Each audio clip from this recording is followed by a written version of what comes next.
IPL-ലുമായി ബന്ധപ്പെട്ട് ഇന്ന് പുറത്തുവന്ന പ്രധാന വാർത്തകളാണ് ഈ വീഡിയോയിലൂടെ നമ്മൾ കാണാൻ പോകുന്നത്. അപ്പോൾ ഇതുപോലത്തെ IPL വാർത്തകൾ ഏറ്റവും ആദ്യമേ ലഭിക്കാൻ ഈ ചാനൽ മറക്കാതെ സബ്സ്ക്രൈബ് ചെയ്യൂ. ആദ്യത്തെ അപ്ഡേറ്റ് ഹാരി ബ്രൂക്കുമായി ബന്ധപ്പെട്ടതാണ്. ഹാരി ബ്രൂക്ക് കഴിഞ്ഞ വർഷം IPL-ൽ നിന്ന് പിന്മാറിയതിനു ശേഷം ഈ വർഷവും IPL-ൽ നിന്ന് പിന്മാറിയിരിക്കുകയാണ്. അദ്ദേഹം നൽകുന്ന കാരണങ്ങൾ പഴയത് തന്നെയാണ്. ഞാൻ എന്റെ രാജ്യത്തിന് മുൻഗണന നൽകുന്നു. ക്രിക്കറ്റ് അധികം കളിക്കുന്നതിനാൽ ഞാനിപ്പോൾ IPL പങ്കെടുക്കുന്നില്ല, അദ്ദേഹം വ്യക്തമാക്കി. പക്ഷേ പ്രശ്നം IPL ഓപ്ഷനിൽ ഈ കാര്യങ്ങൾ അറിയാമായിരുന്നിട്ടും സ്വന്തം പേര് നൽകിയതും പിന്നെ ഈയൊരു തീരുമാനവും ടീമുകളെ വലിയ പ്രതിസന്ധിയിലാക്കും.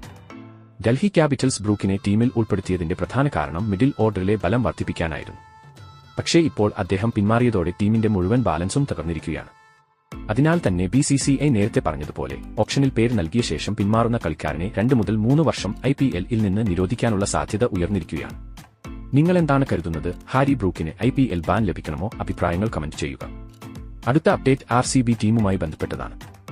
RCB 2025 IPL അണിയാനിരിക്കുന്ന പുതിയ ജേഴ്സി കഴിഞ്ഞ ആഴ്ച തന്നെ പുറത്തുവന്നിരുന്നു. ഇപ്പോൾ ക്യാപ്റ്റൻ രജത് പാട്ടീദാർ ഈ പുതിയ ജേഴ്സിയിൽ ദൃശ്യങ്ങൾ പങ്കുവച്ചിരിക്കുകയാണ്.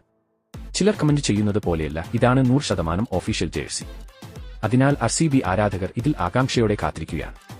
അടുത്തത് മുംബൈ ഇന്ത്യൻസ് താരം ബുംറയുമായി ബന്ധപ്പെട്ടതാണ്. മുംബൈ ഇന്ത്യൻസിന്റെ ആരാധകർക്ക് ഇത് വലിയ തിരിച്ചടിയാവും. ചാമ്പ്യൻസ് ട്രോഫിയിൽ നിന്ന് തന്നെ പുറത്ത് ഇരുന്ന ബുംറ IPL ആരംഭിച്ചതിനു ശേഷം 2 ആഴ്ചയോളം കളിക്കാൻ സാധ്യതയില്ല. അതായത് ഏപ്രിൽ 7 വരെയുള്ള 3-4 മത്സരങ്ങളിൽ ബുംറ കളിക്കാൻ സാധ്യതയില്ല. മുംബൈയുടെ ആദ്യ മത്സരം തന്നെ വെല്ലുവിളിപൂർണ്ണമായിരിക്കും. കാരണം ടീമിന്റെ ശക്തി സാധാരണയായി 2ാം പകുതിയിലാണ് കൂടുന്നത്. അതിനാൽ ബുംറയുടെ പകരക്കാരനായി ഉമേഷ് യാദവുമായുള്ള ചർച്ചകൾ പുരോഗമിക്കുകയാണ്. BBL ഫൈനലിൽ ഉജ്ജ്വല പ്രകടനം കാഴ്ചവെച്ച മിച്ചൽ ഓവറെ ഇനി ലക്നൌ സൂപ്പർ ജയൻസിനൊപ്പം കാണാം. ഓപ്ഷനിൽ അവസാന പട്ടികയിൽ പേര് ലഭിച്ചിരുന്നില്ലെങ്കിലും ഇപ്പോൾ അദ്ദേഹത്തിന് അവസരം ലഭിച്ചിരിക്കുകയാണ്. അപ്പോൾ ഇനി IPL 2025 വേണ്ടി നമുക്ക് കാത്തിരിക്കാം.